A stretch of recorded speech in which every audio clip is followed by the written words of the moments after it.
À chaque fois qu'il y a une problématique qui se pose, c'est est-ce que tu as essayé avec l'intelligence artificielle? Et ça, c'est le rôle de management. Ouais, j'en sors pas avec ce client, j'ai une problématique, j'ai perdu du temps. Est-ce que tu as interrogé l'intelligence artificielle, des outils qu'on a mis à ta disposition? Bonjour, je suis Manuel Davy et je vous souhaite la bienvenue dans les carnets de l'IA. Ce podcast, c'est l'occasion de vous partager les expériences de la communauté de celles et ceux qui font bouger l'intelligence artificielle. Pourquoi et comment adopter l'IA dans son entreprise? Par où commencer? Ou encore, quelles sont les bonnes pratiques pour performer? Autant de questions auxquelles nous apportons des réponses avec des spécialistes du sujet. Bonjour à tous, j'ai le plaisir d'être aujourd'hui avec Gilles Lepoutre qui est président de Fora Formation qui nous accueille aujourd'hui dans ses locaux à Villeneuve-d'Ascq. Bonjour Gilles. Bonjour Manuel. Est-ce que vous pourriez vous présenter et nous parler de Fora? Oui, avec plaisir. Fora, c'est un organisme de formation très orienté vers les activités du retail, le commerce, les grandes enseignes de distribution, où en fait nous avons différents métiers qui sont plus que de la formation. Nous accompagnons des grands projets stratégiques de nos clients qui passent par un aspect développement des compétences. Et pour ce faire, nous avons non seulement une équipe de consultants qui animent des formations dites présentielles et une activité digitale avec la mise à disposition de nos clients d'une plateforme e-learning, des applications ludiques pour entretenir les connaissances, la motivation des équipes en point de vente, et puis une importante équipe de production de contenu e-learning sur mesure. Voilà, on existe depuis 1981, donc un peu plus de 40 ans d'existence. D'accord, bravo. Alors, la question qu'on va aborder ensemble aujourd'hui, c'est comment une entreprise finalement qui est sur un domaine installé historiquement et qui n'a pas forcément été challengé par l'intelligence artificielle, c'est à un moment donné dit, c'est un sujet qui peut avoir de l'intérêt pour nous, on va s'y mettre, on s'y met, on s'y est mis et finalement, où en êtes-vous aujourd'hui? Donc, on va repasser par toutes ces étapes pour nos auditeurs. Alors d'abord, on a beaucoup de chance, c'est qu'on est dans une entreprise qui a une culture de la veille et de l'innovation. D'accord. Depuis toujours, lors de la création de l'entreprise, nous avons fonctionné sur cette valeur.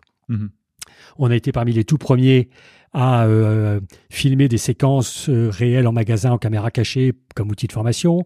On a été un des tout premiers à lancer des CD-ROM de formation. C'était il y a quelques années.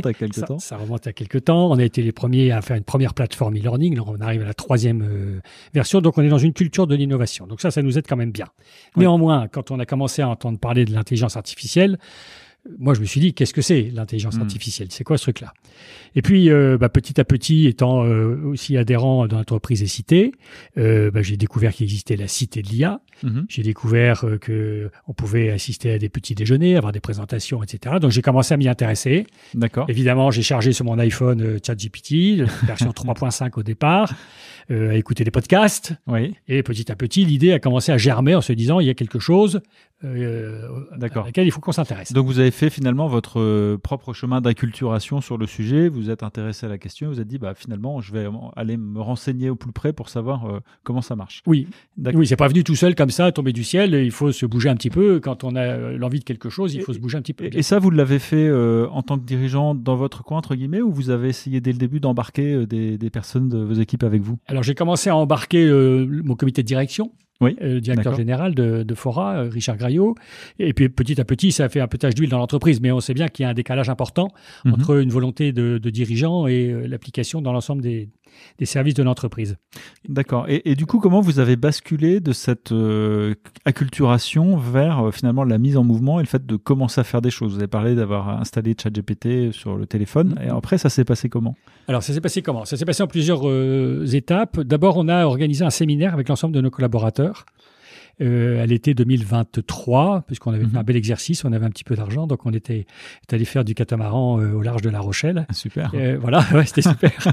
et d'en profiter pour avoir des échanges sur l'intelligence artificielle, parce qu'on avait indiqué quelques mois plus tôt, c'était un truc assez incroyable, qu'on avait le droit de l'utiliser chez Fora, parce qu'il y a beaucoup d'entreprises où on n'a pas le droit, c'est interdit. Alors ça c'est un learning très important pour nos auditeurs, c'est qu'effectivement, il est très important de définir les règles d'usage. J'en profite pour passer le message à tous nos auditeurs, mais définir les règles d'usage, c'est une des étapes importantes pour l'adoption. Voilà, donc on a donné l'autorisation, avec bien évidemment toutes les précautions d'usage, sur ce qu'on a découvert que ça s'appelait des hallucinations après. C'est-à-dire, ne prenez pas tout ça comme argent comptant. Bien sûr. Attention, ça peut être risqué. Mais allez-y, faites vos propres expérimentations.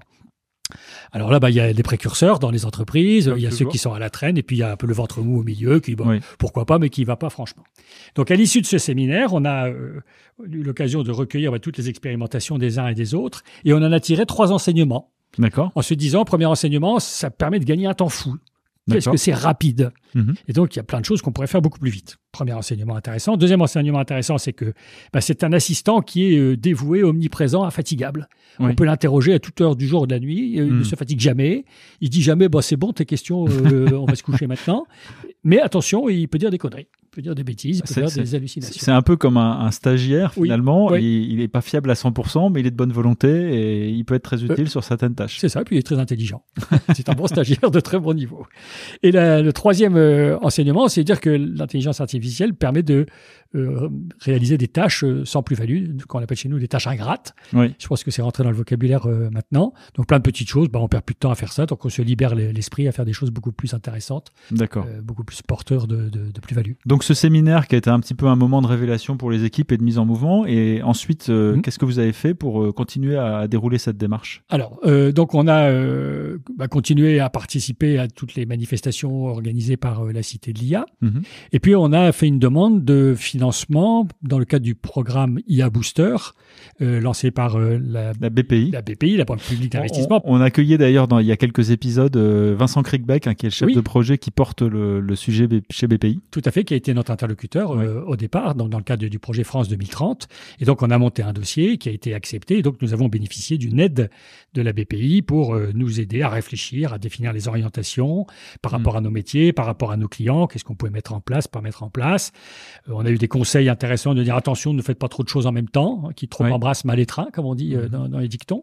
Donc en fait, la BPI vous a mis à disposition un expert qui est venu travailler avec vous. Voilà, tout à fait, qui a interviewé tous nos collaborateurs, qui a interviewé notre comité de direction, qui a piloté des groupes de travail pour arriver à une conclusion d'orientation possible et en nous indiquant comment faire pour que ça soit pas juste une idée générale, mais que ça se concrétise. Et donc on a appliqué tous ces principes qui nous ont permis de mettre en œuvre des choses très concrètes. Et aujourd'hui, alors où en êtes-vous sur ce plan d'utilisation de l'IA dans vos différents métiers ? Alors, en fait, l'IA, aujourd'hui, elle nous sert d'abord pour nos propres collaborateurs. L'idée, c'est de les aider dans leurs tâches quotidiennes pour gagner du temps, pour avoir un assistant, etc., comme je disais il y a un instant. Et donc, on utilise des solutions très classiques, générales, que tout le monde utilise, ChatGPT, Mistral, la version d'intelligence artificielle de Photoshop pour tout ce qui est traitement d'images. D'accord. Et nous avons souscrit un abonnement à Fireflies qui permet d'enregistrer nos réunions, d'avoir des synthèses automatiques qui décortiquent étape par étape tout ce qui a été dit, et puis surtout qui élabore le plan d'action. Si un tel a dit je vais faire ça, le compte-rendu le dit, et donc ça permet de gagner un temps fou. Avant, on passait 2 à 3 heures à rédiger un compte-rendu, là en 5 minutes il est fait, même pas, en quelques secondes. Très bien, c'est des super exemples et ça nous amène à notre première question. Vous avez un message. Bonjour Gilles, j'ai une question pour vous. Comment vos équipes ont perçu l'arrivée de l'intelligence artificielle dans l'entreprise et est-ce qu'il y a eu des réticences ? Alors, oui, effectivement, il y a eu des réticences. On a constaté, comme dans tout processus de changement important dans une entreprise, qu'il y a des précurseurs, il y a des résistants, et puis il y a au milieu des gens qui, pourquoi pas, mais qui sont pas très actifs. Alors avec ceux qui sont des précurseurs, ça va tout seul, il suffit de les laisser filer, et puis ils reviennent, tous les jours, ils ont découvert quelque chose de nouveau, et ils nous le présentent le matin à la machine à café, en disant « Regarde, j'ai trouvé ça, c'est génial ». À l'autre bout, on a eu effectivement des résistances, mais qui étaient mêlées non pas à des usages d'entreprise, mais avec une confusion sur des usages privés. Je pense que dans les résistances, on a eu des parents d'enfants qui se sont dit mais nos enfants vont devenir idiots parce que tout le boulot va être fait par une intelligence artificielle. Ils vont plus réfléchir, ils vont plus savoir écrire, ils vont plus savoir compter, c'est épouvantable. Alors moi j'ai essayé de les orienter petit à petit vers l'aspect professionnel. Donc il y en a qui s'y sont mis, parfois avec un peu de maladresse, mais je pense qu'aujourd'hui on n'a plus de réfractaires purs et durs. D'accord. Maintenant on a quand même beaucoup de collaborateurs qui ne sont pas forcément amenés à l'utiliser ou qui sont dans leurs habitudes et qui disent c'est plus simple de faire comme j'ai toujours fait. Et donc là il va falloir continuer à les évangéliser, à leur expliquer, leur montrer, les accompagner et qu'ils en mesurent tous les bénéfices et qu'ils aient envie vraiment de l'adopter. Mais c'est pas encore gagné. D'accord. Non, bien sûr. Et puis la technologie continue d'évoluer. Tous les jours. Il y a des nouveaux challenges. Oui. En termes de bénéfices pour l'organisation, pour vos clients, comment ça a été perçu et qu'est-ce que vous avez été capable de vraiment démontrer en fait en termes d'avantages ?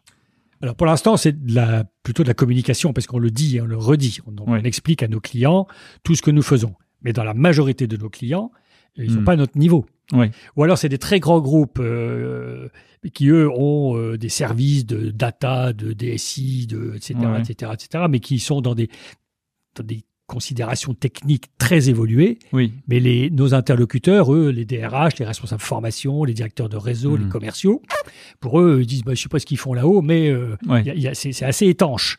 D'accord. Parce que les uns ont un discours très technique, très abscon, et les autres ne se sentent pas concernés. D'accord. Donc, nos interlocuteurs aujourd'hui, hormis de leur dire que nous y allons et nous le faisons, on n'a pas encore réussi très concrètement à partager avec eux. D'accord. Si ce n'est de partager et ça, ils ne savent pas forcément que c'est une intelligence artificielle qui le fait, les comptes rendus de réunion automatisés. Oui. Là, ils le voient, ils le lisent, mais ils ne savent pas forcément. Peut-être qu'on leur dit, il faut que je vérifie, peut-être qu'on leur dit que le compte rendu a été fait par une intelligence artificielle.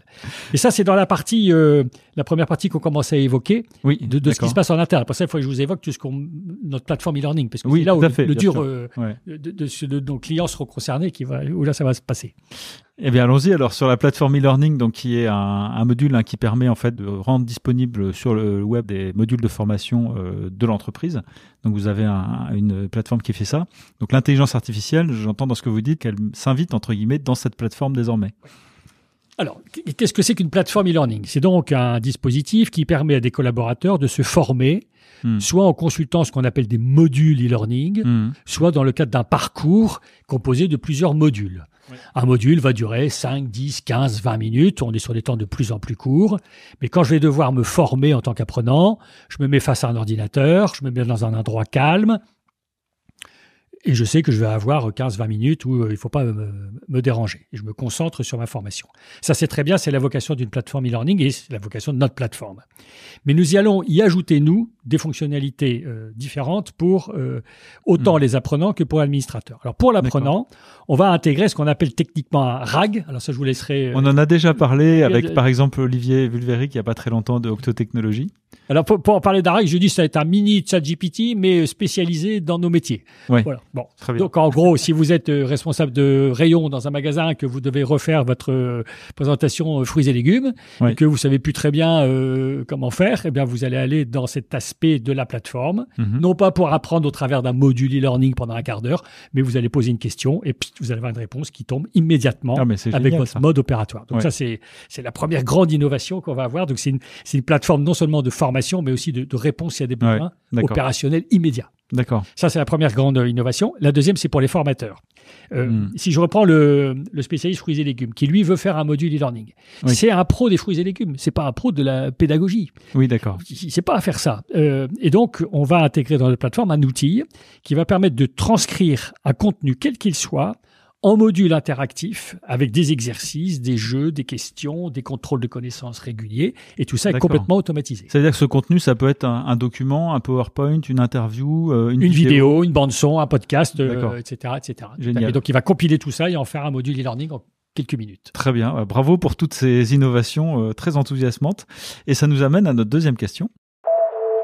Vous avez un message. Comment est-ce que vous vous organisez pour toujours rester au goût du jour vis-à-vis des innovations technologiques qui évoluent de plus en plus vite dans le domaine de l'IA ? C'est d'abord une question de volonté. Il faut s'ouvrir au monde qui bouge. Donc, c'est de la lecture d'articles de presse spécialisée. Par exemple, là, il y a un numéro de l'Usine Nouvelle qui est sorti avec 10 pages ou 15 pages sur l'intelligence artificielle. Il y a plein de sources très intéressantes. C'est de s'inscrire dans des newsletters, c'est d'écouter les podcasts de la Cité de l'IA, c'est d'être dans un état d'esprit avant toute chose, et de se rendre compte que tous les jours, on apprend quelque chose. Essayer de le diffuser après. Alors, diffuser soit l'idée d'être en veille. Et donc, il y a des collaborateurs aujourd'hui qui peuvent le faire parce qu'ils ont un peu de disponibilité intellectuelle. Mais comme on a une activité très soutenue, s'ils reçoivent une communication interne, ils lisent ou ils lisent pas. Et le but, c'est qu'ils expérimentent eux-mêmes. Et donc, à chaque fois qu'il y a une problématique qui se pose, c'est est-ce que tu as essayé avec l'intelligence artificielle ? Et ça, c'est le rôle de management. J'en sors pas avec ce client, j'ai une problématique, j'ai perdu du temps. Est-ce que tu as interrogé l'intelligence artificielle, les outils qu'on a mis à ta disposition ? Ah non, j'y ai pas pensé. Faisons-le ensemble. Et donc là, il y a un rôle pédagogique pédagogique qui dit regarde le temps que tu as gagné. Ah oui, c'est génial. Et puis là, ça y est, c'est parti. On sent le professionnel de la formation. Un peu, oui. Eh bien, merci beaucoup Gilles Lepoutre d'avoir partagé avec nous tous ces retours d'expérience et tous ces secrets finalement qui ont fait que vous avez réussi avec l'intelligence artificielle, et encore bravo pour tout ce que vous avez fait. Quant à nous, on se retrouve dans 15 jours pour un nouvel épisode. D'ici là, n'hésitez pas à vous abonner à notre chaîne et à regarder notre site internet www.iahdf.org. À très bientôt.